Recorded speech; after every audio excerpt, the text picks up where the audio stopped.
You're listening to Subsound Radio. We bring you streaming and live broadcasting from the capital. This is the Arpa Podcast.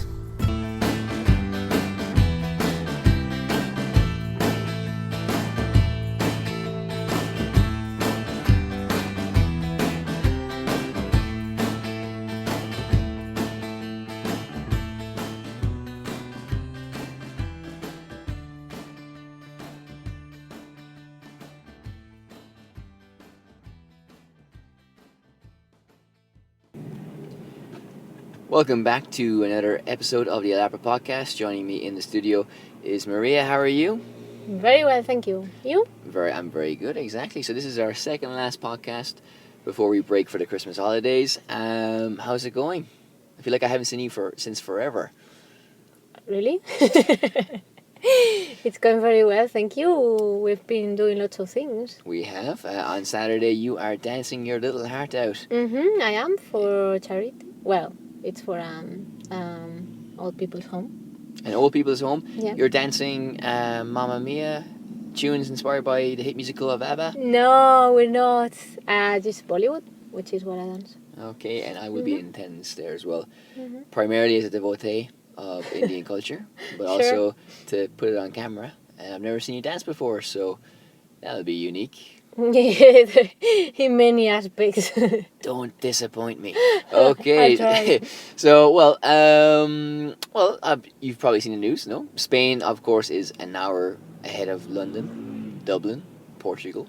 And it looks very likely now that after Christmas, some point, that Spain will be more in line with the UK, Ireland, and Portuguese time zones.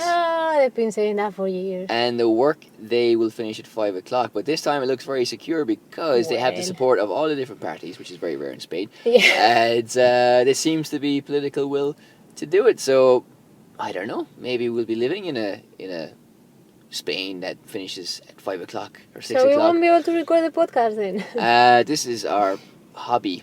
Yeah. Not our hobby. It's not. Our passion. Our whatever. So that's the big news from Spain. And of course, as per usual, we've been to a photo exhibition this weekend. We absolutely loved. So we're going to be talking about that in the second part of the show, aren't we? We are. Okay, and just a big shout out to Jimmy Murphy from Highfield Lane in Waterford. He won our big bumper Christmas hamper. For answering all the questions correctly. Congratulations! We had a great time at the soiree last week, so well done, Jimmy. So that's it for now, for this part, and we'll be joining you momentarily.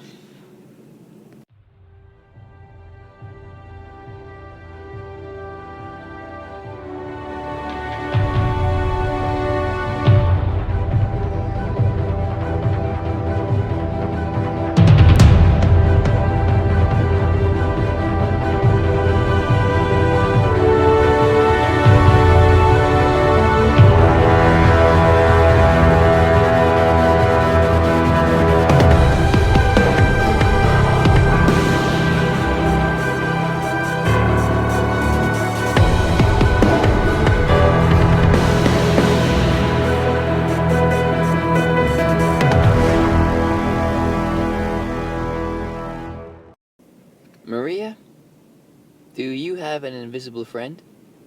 I have a few. You have a few? Yes. And do you see them now? I always see them. Oh, really? Yes. Okay. They're always with me. Wait a second. In Spain, an invisible friend means something else. Yes, and I have an invisible friend, but only one that I have to give a present to. Which is, of course, it's secret. Well, I can't really say, can I? It's Secret Santa. That's what I want you to say. Oh, yes. It is Secret Santa. Yes. Okay. We call it invisible friend. Invisible friend. Do you know why that is? Because Santa's not really a big thing here, I suppose, so that's probably it, right? Well, it's because, you don't know who they are, so they're supposed to be your friends, and they're invisible because you don't know who they are. It's got a lot of logic in a Spanish sort of In a Spanish kind of way. Yeah. Which is like in a logical kind of way. Exactly. Sounds like a very Irish thing as well. Before we finish, I have a bone to pick with you. Really? And I decided to do this in the form of a podcast because reasons. Okay. I saw Conan O'Brien tear down the Autobahn on YouTube with a 3D camera, and you could spin around and and see the different parts three-dimensionally of his car. We have a 3D camera, so why are we not doing that in your car? I have no idea because we actually have an accessory for that. We do have an accessory for that. So, yeah. Okay, let's do it. Strap in. We're going to do that. Yeah, let's show people the Christmas lights around Madrid. Okay, we could do that, actually. That is savage. So what started off as a minor tiff has ended up in a great idea. So, As always with us. Exactly. What starts as an argument usually stays as an argument, but it has some kind of positive Yeah. coming from it. Well, that's the end of our spiel for another week. Next week, as we said, this is today's our second to last podcast. Next week will be the last podcast before Christmas, and we'll be talking about charity and all the good things that happen at this time of the year. Yeah, Because indeed. if you are a heartless person who couldn't be bothered helping people for 11 months of the year, This is the time. This is the time. If you're going to do it once, do it at Christmas. So thank you very much for listening and staying with us. And from the Arpa podcast saying goodbye. And Maria saying bye.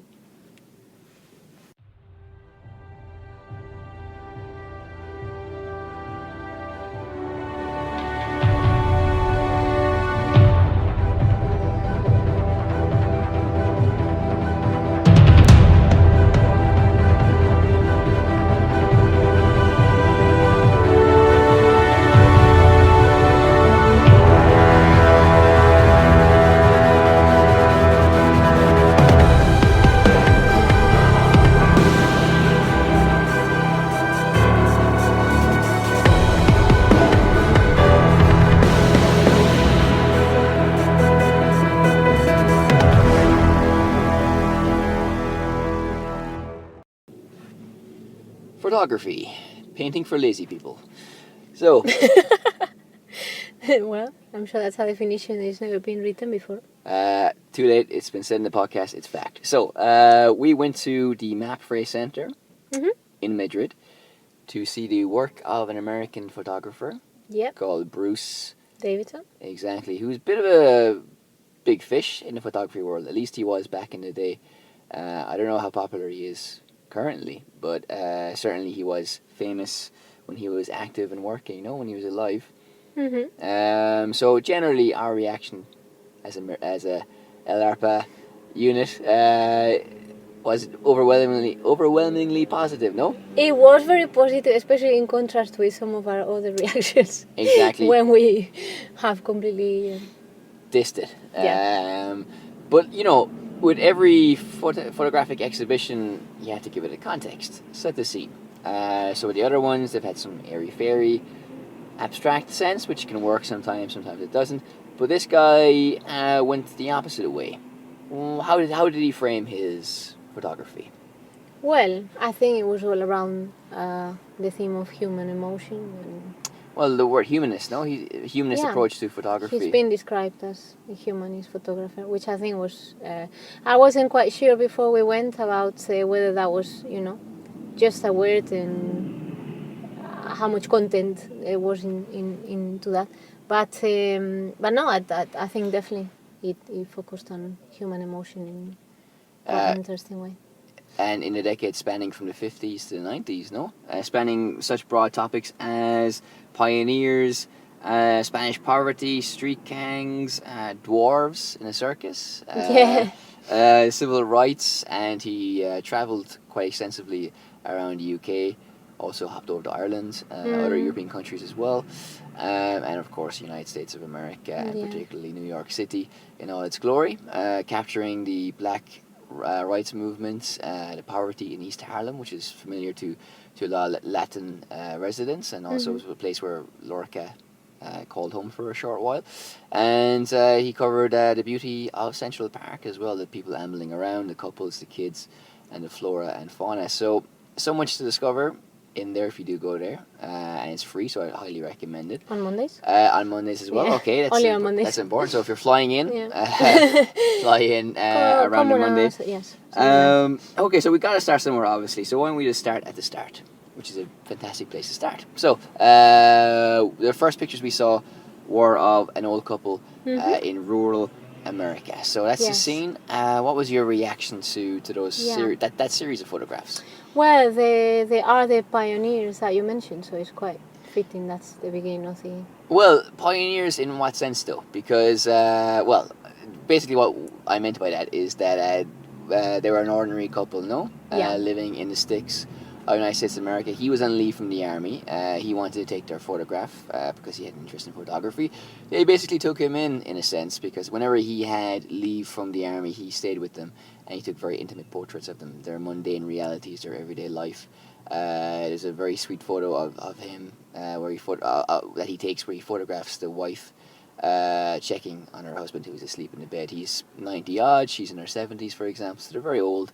And look a bit weather beaten, probably had a hard life of working and graft, and he takes very intimate but very sweet photographs of them. Well, I think they're pioneers in the sense that these people don't get credit for the life they live. Yes, it is a little bit simple, maybe a little bit boring, and especially in the middle of nowhere, but the fact that they're there keeps those towns and communities alive and thriving, and that has a very important, if unseen, effect on the country as a whole, no? And here is this guy who really takes to them and captures a little bit of their story. So in that sense, they're tapping into the pioneer spirit of earlier pioneers, maybe. So that's why I liked it, even though I asked you originally why you liked it. So I selfishly monopolized the answer. Noticed. So let's go back to you and your thoughts. No, I think, well, some of the things you said, obviously, I think he picked on people that, other people wouldn't have noticed. And I think there was an interesting thing when looking at the pictures, that you could almost feel like the silence within the house of like them being in a remote place, and, how they had like their own existence within the house, and kind of isolated from the rest of the world, and they build their own world for themselves, and he was able to capture that, which was without being intrusive, which was really because some photographers, even when they're capturing something real and everyday, they try to do it in a style of capturing people in their in-between moments, in their unguarded moments, which obviously has a lot of value, and there are a lot of photographers that we can point to that do that very well. But what I liked about this is that he's capturing them in their pretty much constant moment, and because he's approaching these subjects and his other subjects with such care and genuine affection, it's almost impossible for his exhibition to fail, and it doesn't, because, as we said, it's a fantastic exhibition. So, as you said as well, yes, you can feel the silence, and you can get a real sense of the community and the other communities in the other pictures through his work. So that's where we started. That's where you start if you go to the Mapfre Centre near Cologne in Madrid. So that's our jumping off point. So in general, what kind of comments do you have about the exhibition? What series grabbed your attention? How did you feel about, for example, Spanish Harlem? I know you like those pictures.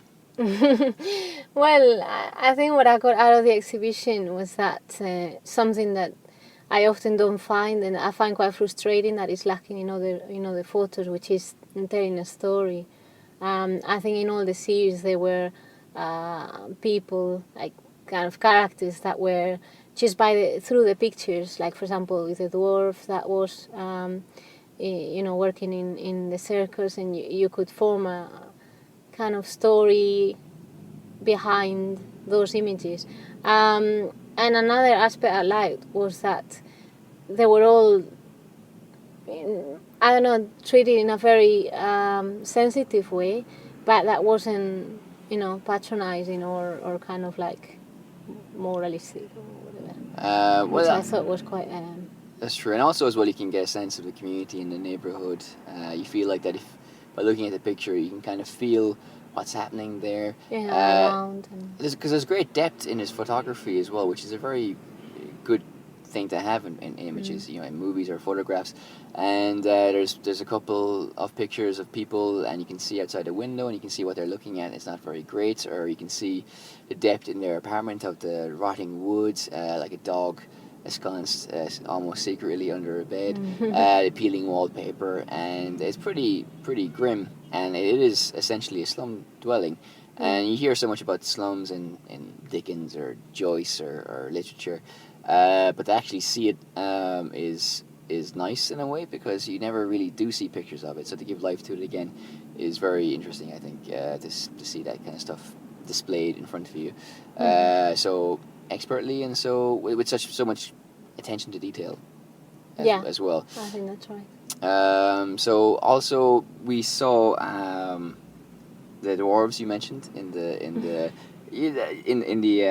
photographic series. Now it's kind of strange because in American culture there seems to be this love affair with circuses and carnivals and carnies and carnival folk, and it extends across literature and songs and short stories and movies. It's a huge fascination that perhaps maybe as Europeans we don't fully understand. But of course we don't have to look too far to see examples of dwarves being painted by, in Spain, no? Because we have the pictures of Velázquez, no? Yes, that's right. So he was trying to show them in a human light, no? That they were normally the class clown or the kind of foolish figure, but Velázquez was trying to give them a human characteristic, no? Treat them as people and give them a pedestal, no?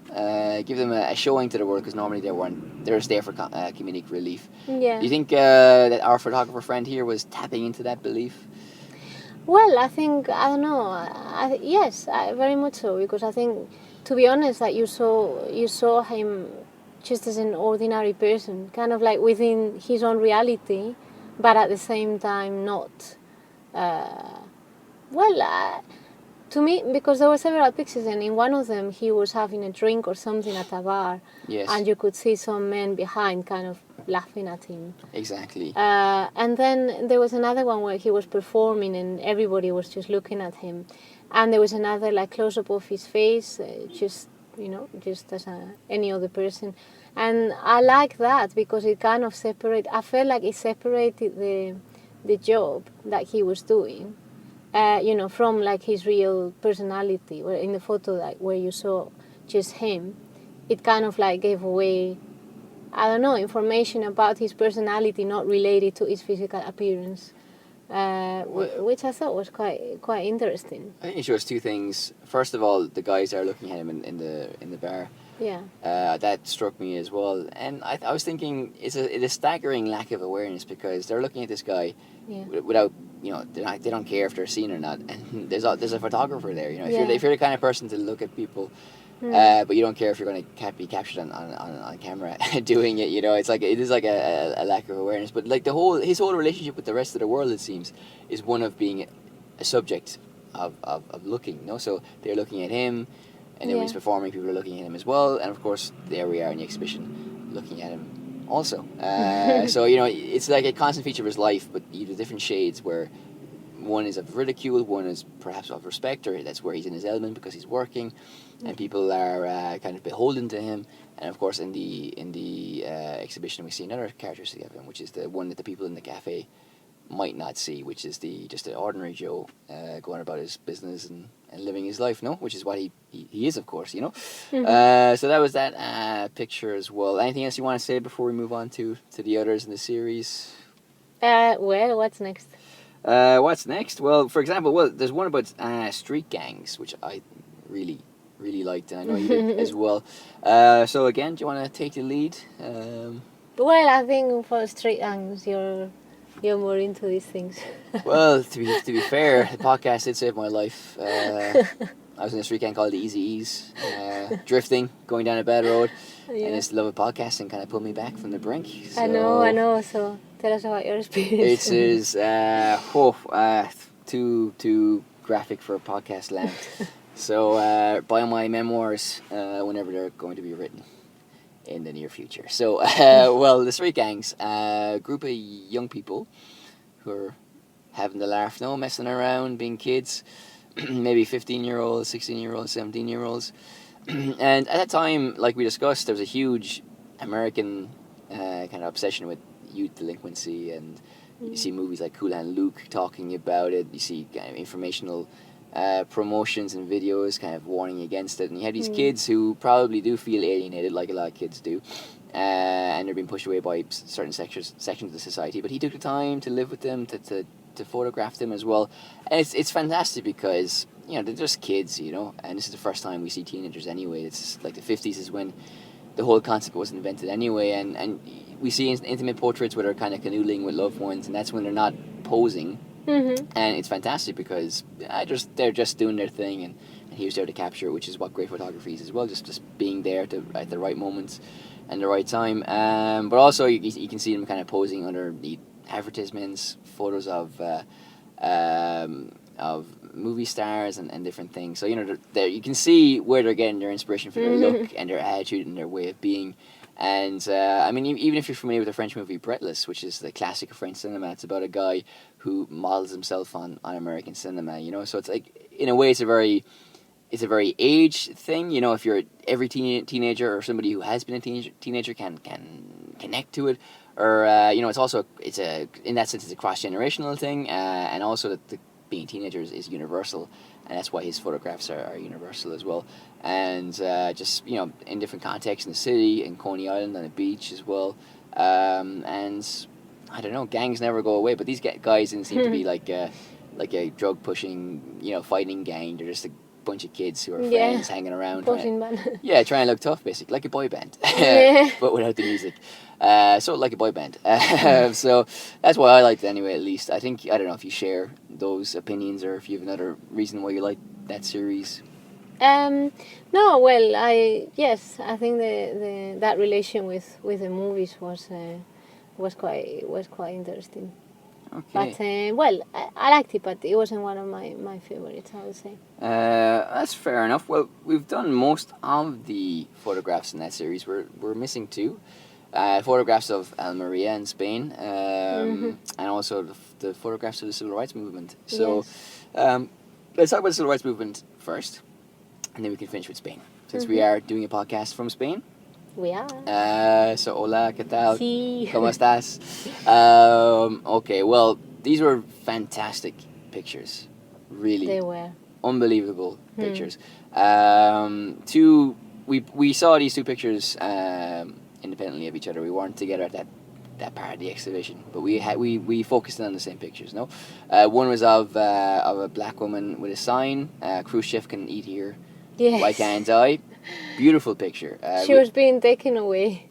Taken away by police as well. Yeah. And then another of a black couple. I think, are they hugging or they're in some kind of bar at music? But you can see the American flag and a picture of Kennedy as well. Yeah. So I mean, the 60s is something that it's nostalgia nectar. If you like nostalgia, you're going to go back to the 60s. And Kennedy, Khrushchev, those things are just they signify so much. And just to see them as the backdrop of the photographs, it helped really set the scene. So the photographer did his job setting the scene, but this also as well, just the everyday stuff was fantastic. I mean, just so rich in historical detail, so rich in the culture of the time, and really set the backdrop to what was happening in America and internationally as well. And also they had pictures of black people on buses, just kind of going around their daily life as well. There was quite a few pictures about a tour that was like a bus tour that was organized to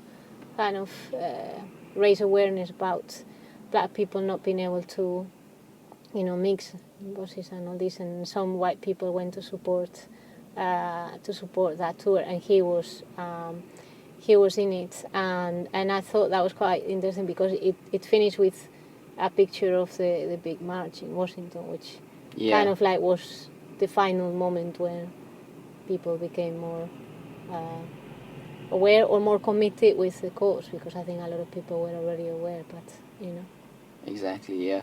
So it had and that was the last photograph in that section as well, no? It was, yeah. So it was a natural bookmark to that part. So okay. So aside from Central Park, which has some very interesting photographs as well, but it's the least important part of the exhibition. So we'll look at Spain. I'll let you finish talking about it because you're the Spaniard. What I will say is that I was shocked by the levels of poverty in there, but you did have the typical Spanish sense of humor, character and personality shining through as well in some of the pictures, no? With the kids playing dead, being surrounded by a priest. So how do you feel about those pictures? Did you recognize them? Did you recognize that Spain? Was it shocking in any way, or? Well, it wasn't completely shocking, but I think it was probably mostly the amount of the dirt on the kids, the sand that they had on them, and the hair like barefooted, naked running around. Yeah. So I mean, it was a bit of a remote place, and in certain areas of like Granada and stuff, you can still like you see that atmosphere like up in the mountains. It wasn't completely alien, but yeah, of course, it looks like something out of, I don't know, even like Ethiopia or somewhere. That's what I was thinking. Yeah, it was third world level poverty. Yeah. So it was quite peculiar. But then that one picture was quite shocking. But then, and even the woman that appeared, it looked more like something like out of the end of the 19th century, beginning of the 20th century. It was, yeah. Like the South's historically been poor, one of the poorest regions in Spain. Yeah. But that level was unbelievable. Yeah, it was quite shocking. But was that like a pocket? Do you think of the south of Spain, or do you think the cities were relatively fine? And certain villages were just absolutely screwed. Yeah, a bit of a mixture, I would say. I mean, obviously the cities weren't good either, but it wasn't, well, after the war, it was after the Spanish Civil War, it was a really bad time, and for kids as well. But yeah, I think like, rural areas were kind of like, I don't know, they just stayed in that sort of like pre-industrial time. But well, it's great though, because I think there was a Civil War photographic exhibition in Barcelona a few months ago, and they had pictures of Franco, and everybody went crazy. So to actually have a photographic exhibition that touches on the Civil War, secretly pocketed away in a larger exhibition, I think is... I kind of liked it very much in that sense, now that you mention it, because it was kind of like, this is what was happening in Spain, while all the things that we know more about, or that international people know more about, were happening in other places.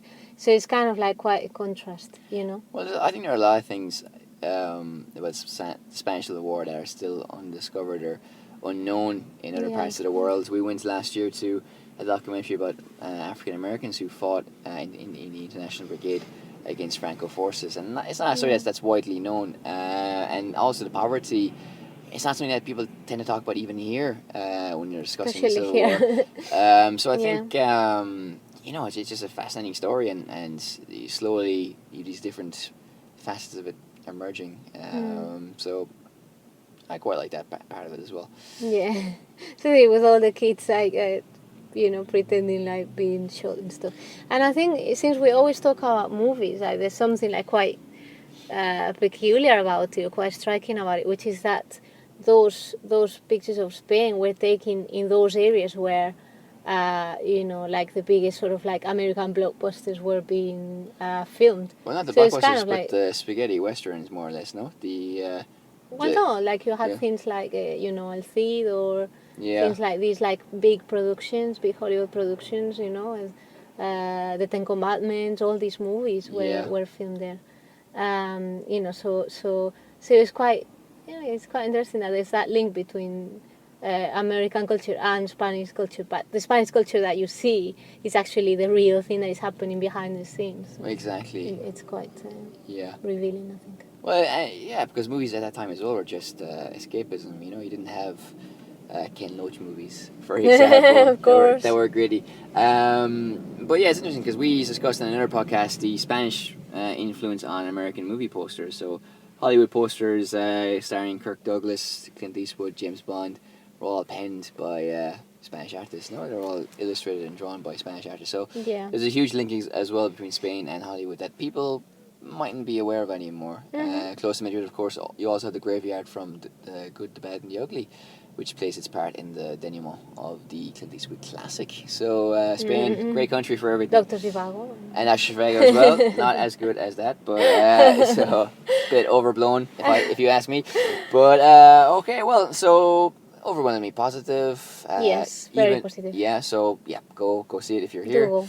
Or just Google his photographs, because they're probably online as well if you're not in Spain or Madrid. Very interesting. So seemed like a great guy.